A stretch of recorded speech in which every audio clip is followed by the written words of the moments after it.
will pull off a big surprise on May 9th and give Moreno a come-from-behind victory. On the second day of the COMELEC and the kapisanan ng mga broadcaster ng Pilipinas Forum, the Kamalayang Kayumanggi Party's bets Faisal Mangundato and Carlos Serapio, as well as Partido Reforma Vice Presidential candidate Tito Soto, answered questions about the pandemic and e-sabong operations, among other things. Chrissy Di Matulak has the highlights. Instead of helping curb the spread of COVID-19, the lockdowns did more harm than good. This was the opinion of the tandem of presidential candidate Faisal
units which took the initiative and built their own testing centers and healthcare facilities. As the lone Muslim presidential candidate, Mangundato remains firm on his push for a federal form of government to give more autonomy to local governments. Partido Reforma Vice Presidential candidate Tito Soto took the stage solo during Wednesday's forum. With just 5 days away from the elections, he urged the public not to be easily swayed by surveys.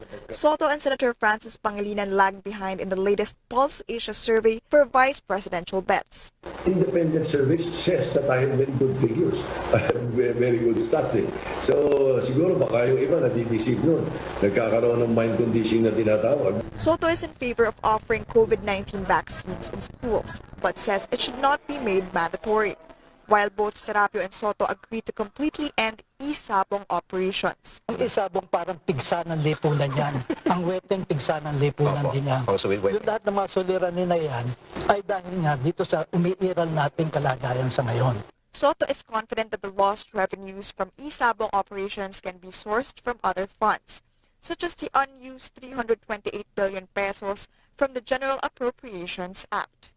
It will boil down and it will boil down to the upliftment of the poor in the country. Tamang gamit lang. Noong 328 billion na yun.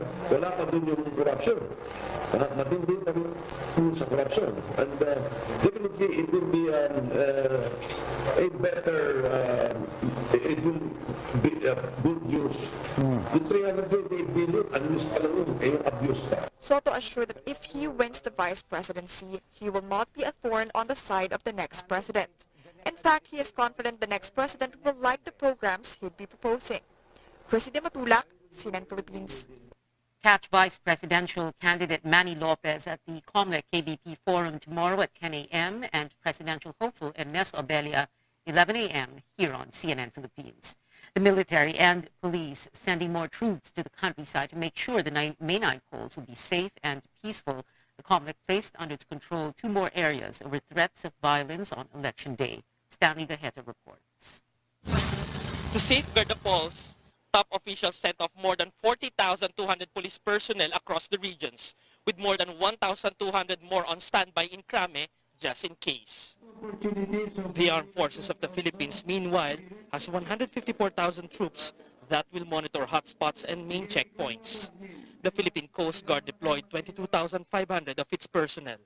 PNP Chief Leonardo Carlos and AFP Chief of Staff General Andres Centino said they have enough forces for any eventuality. Our checkpoints have resulted to some arrests of possessions of illegal firearms.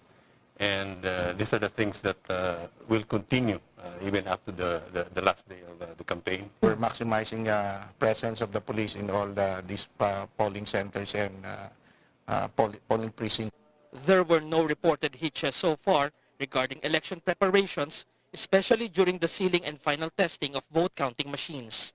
Meanwhile, the Parish Pastoral Council for Responsible Voting, or PPCRV, and the National Citizens Movement for Free Elections, or NAMFREL, accredited citizens' arms of the COMELEC, are ready for election duty. Our job is really to sort of tell the public that the returns are coming in, that the technology is doing its job. We choose about 750 precincts nationwide, and we do a manual count and then compare that with the official count of COMELEC. Manila Police District personnel also participated in the showdown inspection at the Quirino Grandstand, vowing to respond quickly to any untoward incident on Monday. Handang-handa na po kami, ready na yung mga tao natin, nasabihan na sila ng mga guidelines. Meanwhile, the COMELEC placed under its control the whole province of Misamis Occidental and the town of involvement of some police officers in partisan politics. There were also reported threats to some candidates to voters and recorded violence. Just recently, I received confidential reports disclosing the apparent bias ng local police detachment sa Pilar Abra, and also yung mga threats. Despite these threats, the COMELEC assures a safe, accurate, free, and fair elections. Stanley Guete, CNN Philippines.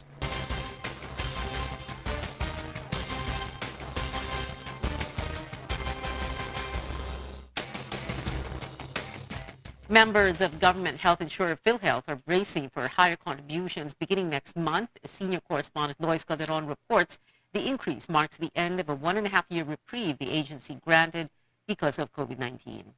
The news that PhilHealth will collect higher contributions from members beginning June is upsetting, especially as fuel and food rise to record highs. Masyado na mataas yung pagdagdag ng pinto. The hike in contributions will mean members will see a higher cut in their payroll, while employers will have to pitch in too. The premium contribution rate is now 4% of salary, with the employer shouldering half of it. A worker earning 10,000 pesos, for instance, will have to shell out 200 pesos, and the employer another 200 pesos, for a total of 400 pesos. The premium contribution could go as high as 4,800 pesos a month for those earning 80,000 pesos per month. Before the hike, the contribution rate was just 3%. PhilHealth officials say the increase was mandated by the Universal Healthcare Law that aims to cover even the poorest Filipinos. We have now to go back to implementing the law and impose that adjustment of 2022 in the adjustments in the premium as verified or as stated in the law. The law provides an annual 0.5 percentage point hike in contributions. But last year, Malacanang and Congress had asked the agency to temporarily shelve its implementation. As the government contains a raging pandemic back then, the PhilHealth chief agreed in January 2021 to defer the hikes until Congress writes amendments to the Universal Healthcare Act. But the bills proposing to amend that legislation did not progress, and now PhilHealth announces the hike just a week before the presidential elections. PhilHealth says the 4% is retroactive, such that it could have been collected from January this year. Since the hike was just announced and will be rolled out only by June, the agency orders employers and members to settle the difference by December 31st. There might still be some clarifications or directives from other agencies on this. But as of now, we are implementing. For workers, it could be difficult to contribute more. Criticisms from Congress and other quarters were hurled against PhilHealth, with allegations ranging from corruption, fund misuse, and failure to pay private hospitals' COVID-19 claims on time. PhilHealth officials say the agency has settled about 14 billion pesos in COVID-19 claims. Simula po nung nagka-pandemic, hindi ko po napakinabangan. Yung naihulog ko po sa PhilHealth. But the consensus is that workers need health insurance.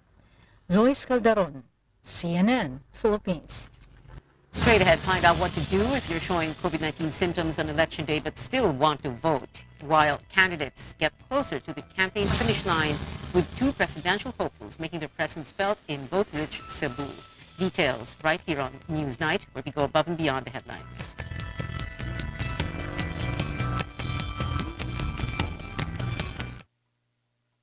Mas pinalawak, mas pinalakas. RPN sa iba't ibang mga lalawigan. DZRL Bataan, DZTG Tuguegarao, DZBS Baguio, DZKI Iriga, DYKB Bacolod, DYKC Cebu, DXKS Surigao, DXKD Dipolo, DXKO Cagayan de Oro, DXKT Davao, DXKP Pagadian, DXXX Zamboanga, DXDX General Santos, DWIZ 882 Manila at RPN Provincial Stations. Kini ang RPN Radio Philippines Network, istasyon DXKP 1377 kHz sa dial sa inyong mga radyo. Nagsibya gikan sa dakbayan sa Pagadian, DXKP AM. Your talk station. Kini Pagadian. RPN Radio Philippines Network, Radio Rubunda, DXKP Pagadian, member, kapisanan ng mga broadcaster ng Pilipinas.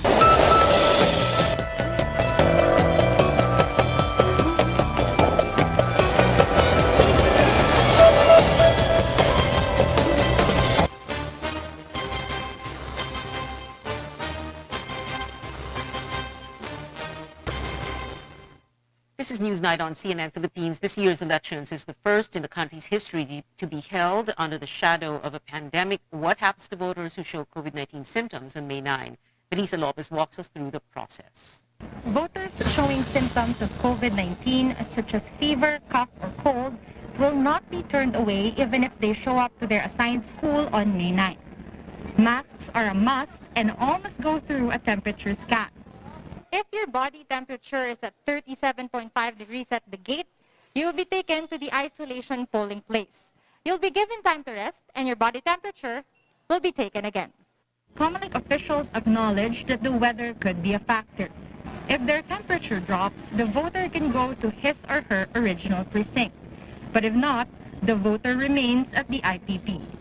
They will be asked to sign a waiver saying they allow a COMELEC representative to pick up their ballot from their original precinct and bring it to the IPP. The same COMELEC rep will also feed the ballot to the vote counting machine later that day, which the symptomatic voter won't be able to see. At the Araulio High School, a health worker from the Manila Health Department will assist the Special Electoral Board. Kung sakasakali talaga magkakaroon ng sintomas, yun po yung DOH saka LGU na po yung bahala. If the symptoms progress, health officials may refer the voter for COVID-19 testing or quarantine after voting. Nurse Concepcion Yusop has been with the local health department for nearly 40 years, but it's her first time to serve in the polls. At least masaya kasi katulad ko, to retire na ako, so first time natutulong ako sa eleksyon kasi nga yan. At least ngayon, makikita mo yung yung na bawat isa pala ay may magandang role na pwedeng itulong. The poll body will finalize on Thursday protocols on COVID-19 control. Plano rin kasi ng ating Committee on New Normal na magtayo ng tinatawag na medical assistance desk. So maliban doon sa tinatawag nating voters assistance desk. COMELEC stresses voters who are confirmed to be COVID-19 positive and staying in hospital or isolation wards on May 9 cannot cast a vote. Melissa Lopez, CNN Philippines. The 2022 campaign is nearing the finish line with just 5 days to go until the Filipino votes. Senator Manny Pacquiao and Manila Mayor Isko Moreno are both in the city of Cebu today. Pacquiao is in Cebu for a 3-day visit, while Moreno is there for his concert rally tonight. The boxer-turned-politician, Pacquiao, shrugging off the idea of a showdown with the Manila mayor. Wala ko nag-schedule diri sa Cebu. Dili mo po sila mag-schedule diri sa Cebu. Insecure lang sila dahil ako lang ang Bisaya, mag-isip sila na masusulit ko yung Bisaya sa Mindanao. Yan ang totoo na alam ko na sa puso ng mga Bisaya susuporta sa kapwa Bisaya dahil sino ba naman magtutulungan ang kapwa Bisaya? No? Kung sinasabi nilang may solid North, may solid naman Visayas in Mindanao ng mga Bisaya. More groups in Mindanao come out to support Vice President Leni Robredo and running mate Kiko Pangilinan. These include the Revolucionaryong Alyansang Makabayan Region 10, which used to back Bongbong Marcos, the Mindanao-based First Community Cooperative, which has 380,000 members, and the Mindanao Women Council with 25,000 members. Senator Ping Lacson held town hall meetings in Dumaguete and Bais in the province of Negros Oriental. He questioned why support from the Visayas and Mindanao was zero in the latest Pulse Asia survey. Now I'm going to ask the people of Bais City. Wala po bang boboto kay Senator Lacson sa Bais City? Ilan po ang bobotos kay Senator Lacson sa Bais City? Maraming salamat po. Ngayon, masaya na po ako. Hindi ako masisiro sa buong Visayas. Bongbong Marcos is bound for Tagum City, Davao del Norte tomorrow for his meeting the Avance Mindanao. In a video released last night, he urged Filipinos to protect their votes as he again insisted he lost the 2016 vice presidential race because of cheating. His claim comes even if the Supreme Court junked his electoral protest against Robredo for lack of merit last year. Sa darating na Mayo 9 ay kailangan din po tayo maging mapagbantay sa ating mga boto. Protektahan po natin ang ating naging desisyon at wag po nating hayaang ito'y muling nakawin sa atin. Talikuran na natin ang hindi pagkakaunawaan at ang pagkakahati-hati at tangkilikin na natin ang mapagkaisang leader na maghahatid sa atin ng mas maunlad na bukas. Two leading candidates for the highest post in Quezon City are also ramping up campaign efforts as Election Day draws near. Tristan Odalo has the latest on the mayoralty race in Metro Manila's biggest city. The battle for Quezon City intensifies with Quezon City Mayor Joy Belmonte and Congressman Mike Defensor trying to cover the most ground in the vote-rich city. The two rivals kick off their activities on Tuesday by going house to house in different Quezon City districts. Belmonte went around District 1 to meet with her supporters. She capped her sortie with a rally alongside Roosevelt Avenue. Belmonte highlighted the city's milestones amid the COVID-19 pandemic and vowed to do better if elected for a second term. Tunay silang naniniwala sa aming mga pinaglalaban at aming advokasya. Doon una kong experience ng maduming politika. Medyo nakakasakit. Pero ngayon, sobrang zero ang aking nararamdaman. Hindi ako apektado. Wala. In fact, mas nagiging ganado pa ako mangampanya at patunayan ang aking mga nagawa. Pag ako ay sinisiraan. Meanwhile, Defensor visited the city's 5th and 2nd districts. Defensor also had a dialogue with sectoral groups. The lawmaker took a swipe at his rival, accusing Belmonte of being slow in responding to people's concerns. Sa atin, ginalis na ang mga taga Quezon City, sardinas, araw-araw ang binibigay. Ang ating pangarap sa isang maayos na syudad na yung pondo maramdaman ng tao, itulong sa tao, kasama ang pautang na gagawin natin, 20,000 walang interes. Kayong lahat, papautangin natin para kayo magkahanap buhay at may taguyod ang inyong pamilya. Defensor is backed by Bongbong Marcos and Sara Duterte's unit team, while Belmonte is running under independent local party Serbisyo sa Bayan or SBP. The two have been trading barbs since the start of the campaign period, with Belmonte slamming Defensor's decision to deny ABS-CBN a new franchise that led to the loss of thousands of jobs. Quezon City is home to over 1.4 million voters, making the city a crucial battleground not only in the local but also in the national political scene. Tristan Odalo, CNN Philippines.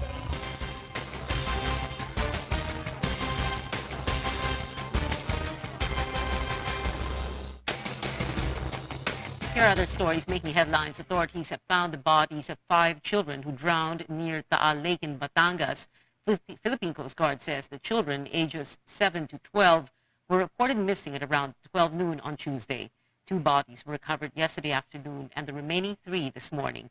The children were from Barangay Santo Toribio in Lipa City. Former Justice Secretary Vitaliano Aguirre speaks up after a key witness in one of Senator Laila de Lima's drug cases accused him of coercion in executing false affidavits. Aguirre said that former Corrections Bureau Chief Rafael Ragos voluntarily testified under oath that he personally delivered drug money from the New Bilibid prison to de Lima's residence in 2012. He added that Ragos stood by his allegations against the detained lawmaking team. Aguirre is questioning the timing and motive behind Ragos' recantation with only a few days left before May 9. De Lima is seeking re-election under the Robredo Pangilinan slate.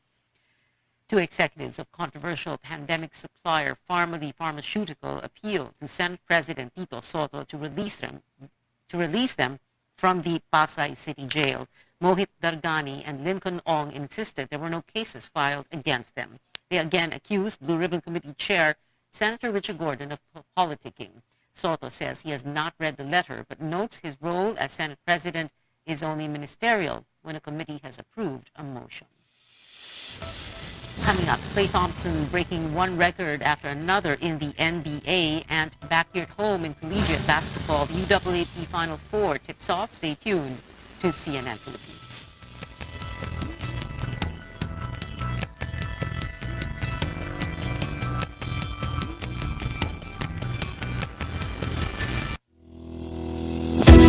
Mas pinalawak, mas pinalakas. RPN sa iba't ibang mga lalawigan. DZRL Bataan, DZTG Tuguegarao, DZBS Baguio, DZKI Iriga, DYKB Bacolod, DYKC Cebu, DXKS Surigao, DXKD Dipolo, DXKO Cagayan de Oro, DXKT Davao, DXKP Pagadian, DXXX Zamboanga, DXDX General Santos, DWIZ 882 Manila at RPN Provincial Stations. Kini ang RPN Radio Philippines Network, istasyon DXKP 1377 kHz sa dial sa inyong mga radyo. Nagsibya gikan sa dakbayan sa Pagadian, DXKP AM. Your talk station. Kini Pagadian.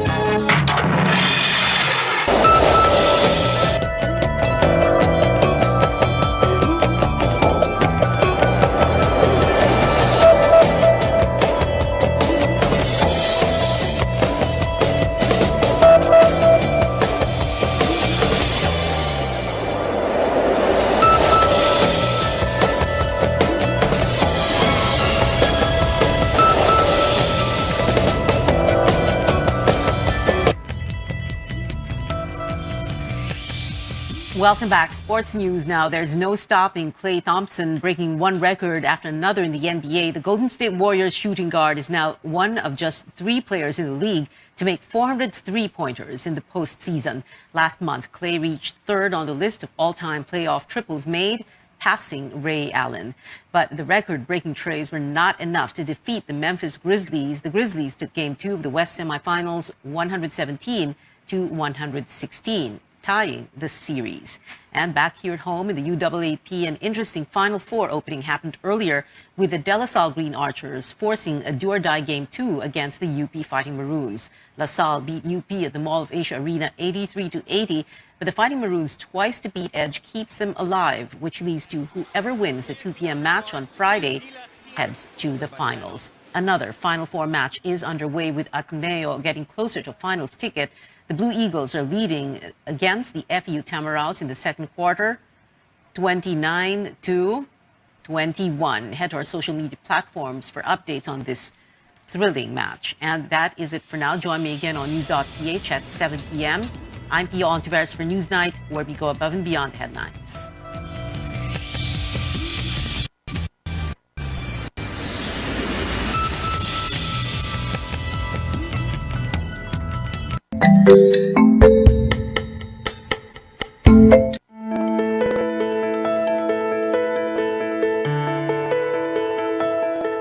Have you ever wondered why problems with your ears sometimes affect your nose, your throat, your eyes, and vice versa? And why your nose starts to run when you cry? Or why your food tastes bland when you have a cold? That's because all of these four organs are intricately connected. Together, these parts of your body help us experience the world through sight, smell, hearing, and taste. Now, losing one of these senses can have definite negative effects on our health as well as our well-being. That's why it's important that we take care of all of these vital organs. I'm Dr. Freddy Gomez, and this is MedTalk Health Talk on CNN Philippines.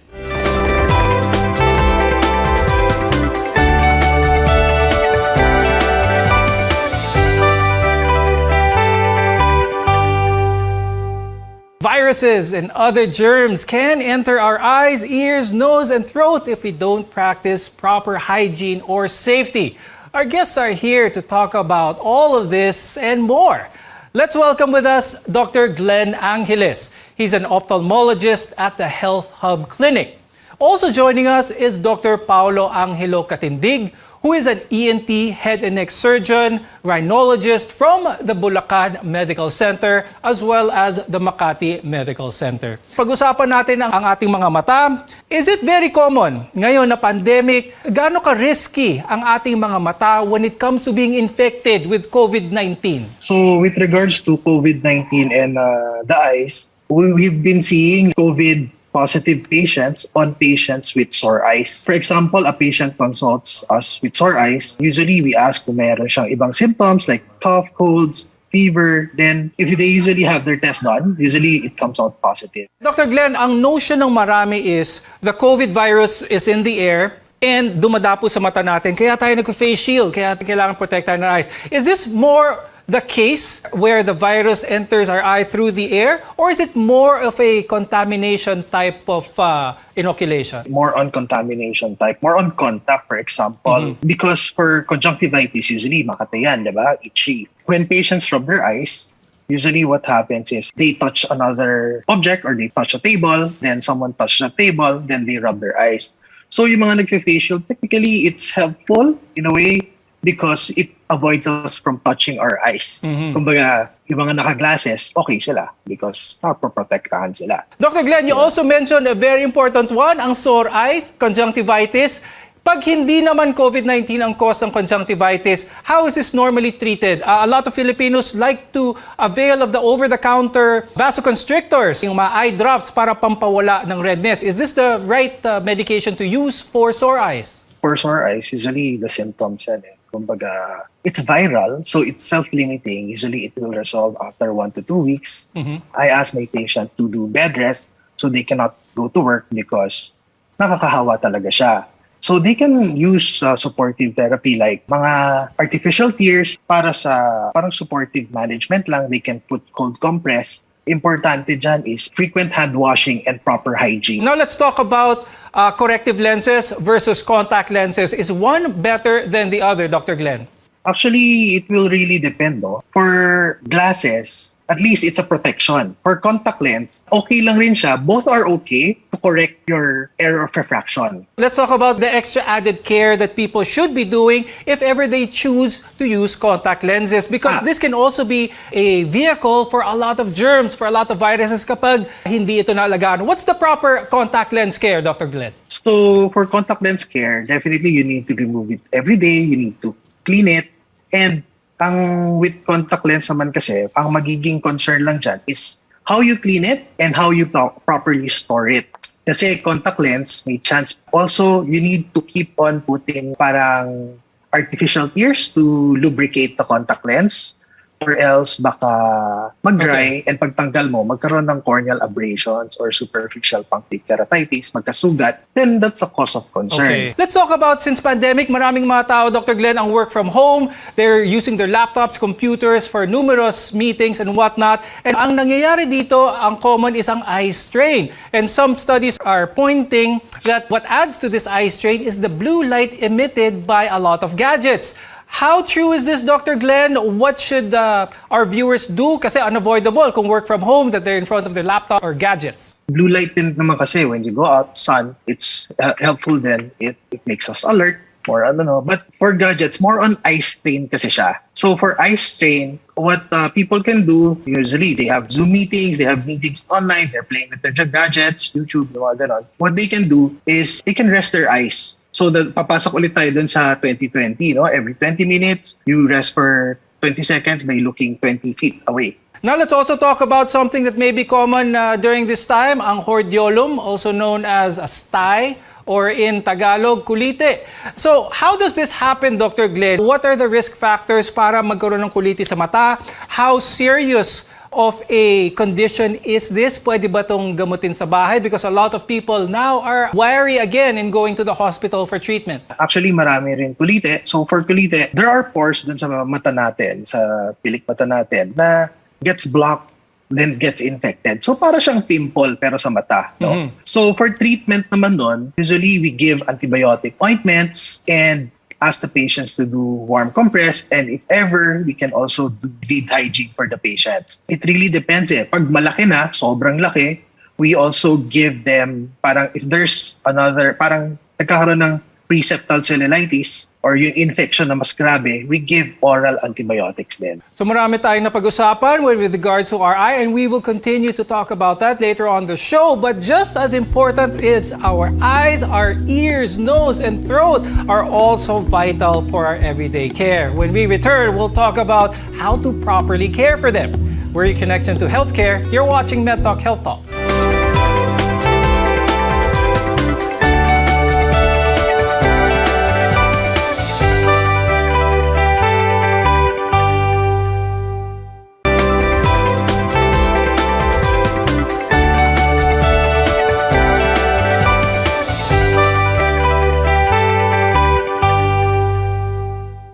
Proper ear care is more than just hygiene. Safety from noise and injury is important as well. I'm Dr. Freddy Gomez, and you're watching MedTalk Health Talk. We're together in health. Learning how to properly clean the ears, all of these are good when it comes to our care of our ears. But let's first talk about hygiene. Cotton buds, any sharp-pointed object should not be used to clean the ears, as they may injure not just the ear canal, but the vital organs further down, like your eardrum. From top to bottom, let's start first with the ears. Paano ba ang tamang paraan ng paglinis ng tenga? Wax is a very protective part of our body that protects us from infection, gives moisture to our ear canal, kaya hindi ko talaga rin ina-advise that we clean it every day. What I usually advise to my patients is you can use, after taking a bath, you can use your towel, just clean the outer part of your ear, wipe it clean, then basically that's it.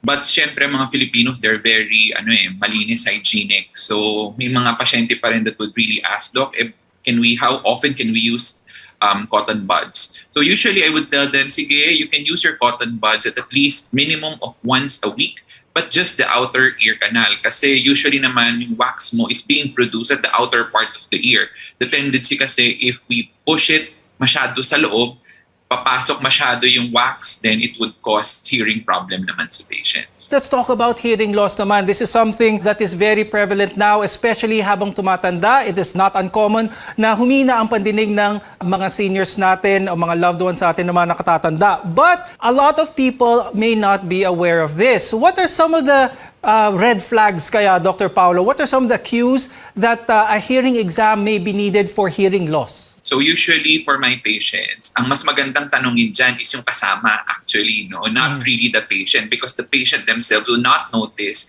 na mahina yung pandinig nila. Ang makakapuna nun is yung mga kasama sa bahay. The relatives or yung companion would tell us na, Doc, yung pong pasyenteng yan, lagi po niyang pinapaulit-ulit yung sinasabi namin, or kunyari, tatanungin namin, iba yung sinasabi, iba sinasagot, or they would tell us, ulitin mo nga yung sinasabi mo. One. Number two, volume ng TV. Minsan napakalakas na ng volume ng TV na akala ng patient normal na yon. So better ask the companion rather than the patient, kasi patients would not notice it Mas madalas the companion will notice na, mahina pala yung pandinig. Talagang tingi ka na. Now let's move on to the nose. Especially now, a lot of people are scared of COVID. Anything that they feel, any disturbance in their nose, nasal congestion, rhinitis, or yung runny nose, they're very anxious. How can our viewers spot whether this is caused by an allergic entity or this could probably be COVID? The problem right now is that we really cannot differentiate whether it is allergic or viral infection or COVID.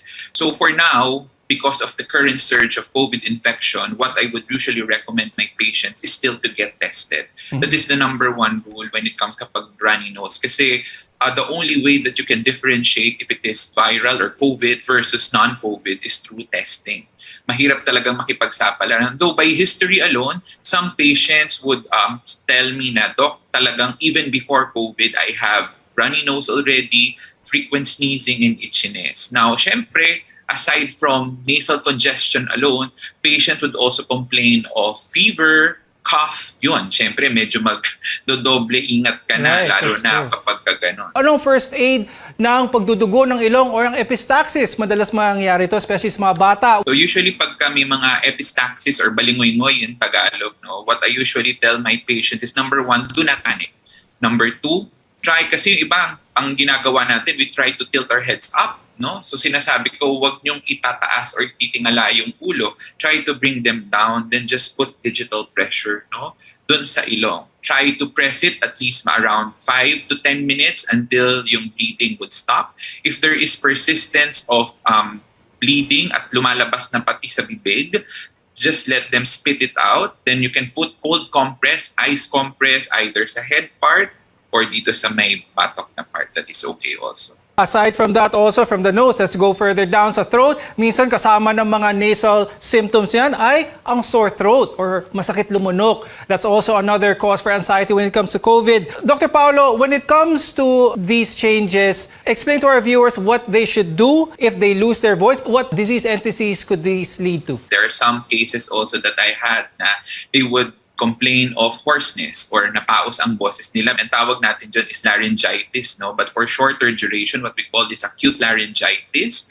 And for those cases, ang importante is voice rest. If magkaroon ka ng paos ng boses, pahinga lang. Talagang ipahinga yung boses and then try to hydrate. Drink a lot of fluids.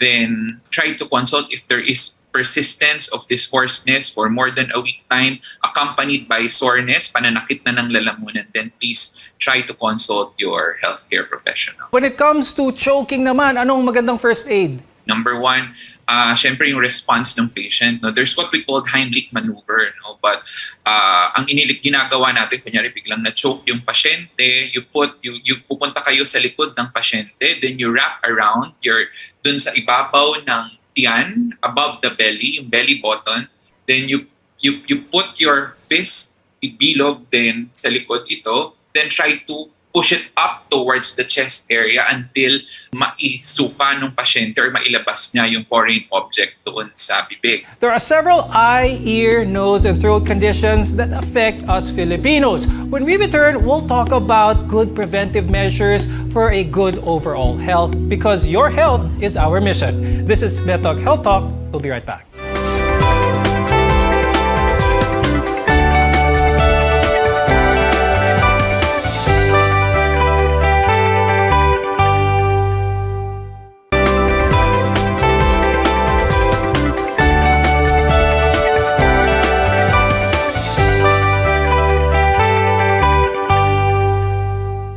Physicians always follow the rule that prevention is always better than cure. Now, for our eyes, our ears, nose, and throat, having a regular checkup is always good to do. Now, the question is, how often should we do this and where can we go? For an eye exam, Dr. Glenn, gaano kadalas ba dapat ito? Should people go to their ophthalmologist kapag meron lang sila nararamdaman, or pwede ba itong something regular na ginagawa? And if so, how often? Usually, we advise our patients at least an annual ophthalmologist consult, at least once a year. For kids na kailangan magpalit ng eyeglasses, usually every 6 months, we ask them to come to us. But definitely, if may nararamdaman sila, they need to go to an ophthalmologist para makapag-consulta sila ng mas maayos. Now, Dr. Paulo, when it comes to ENT, ear, nose, throat, regular exams, gaano kadalas ang magandang interval nito? Especially when it gets a parang full battery of tests with regards to our ears, our nose, and our throat. There's no really specific time frame on when to really check it. But ideally for adults, ang tawag natin doon pag matatanda na humihina ang pandinig is what we call presbycusis. And I usually tell them that it would really happen because parang ng tao, parang sasakyan as we grow old, may mga parte rin talaga ng katawan na pumapalya, and that's part of the ears. Some patients also who are exposed to loud noises, like patients who are working as seafarers, na exposed din talaga sa loud noises, or those who are mga blue-collar jobs, yung mga nagdidrill, yung mga road works. Those are those patients na mas maganda talagang mabantayan yung hearing problems nila or yung hearing test nila. No? Now, in terms of hearing testing, wala rin talagang specific guidelines on when to do it. Usually, when patients would come to our clinics, they would complain of these hearing problems, and then that's the time we would recommend doing the hearing test. Now, once the hearing test would show that there is really hearing problem or decrease in hearing, doon tayo magmo-monitor probably. At least ako, I would tell them we monitor it annually for those patients na early onset at may mga trabaho.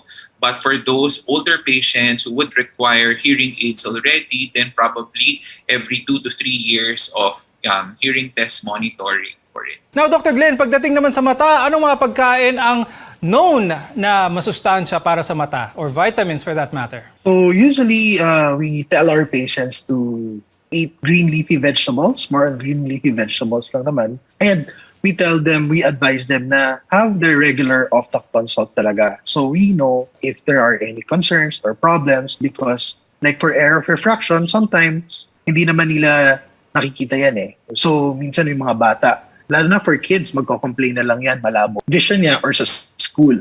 Right now, because of the Zoom, mas less nilang complain yung hindi nila makita yung blackboard, di ba?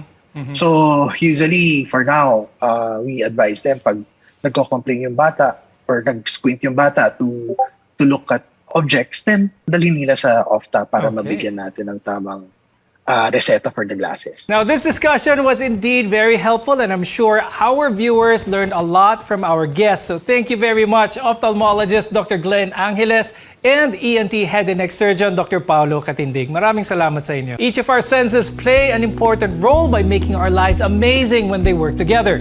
So it's important that we protect these organs. Before making any drastic changes to your health or undergoing treatment, always make sure to consult your doctor first. We want to be your partner for a lifetime of good health. I'm Dr. Freddy Gomez, and this is MedTalk Health Talk.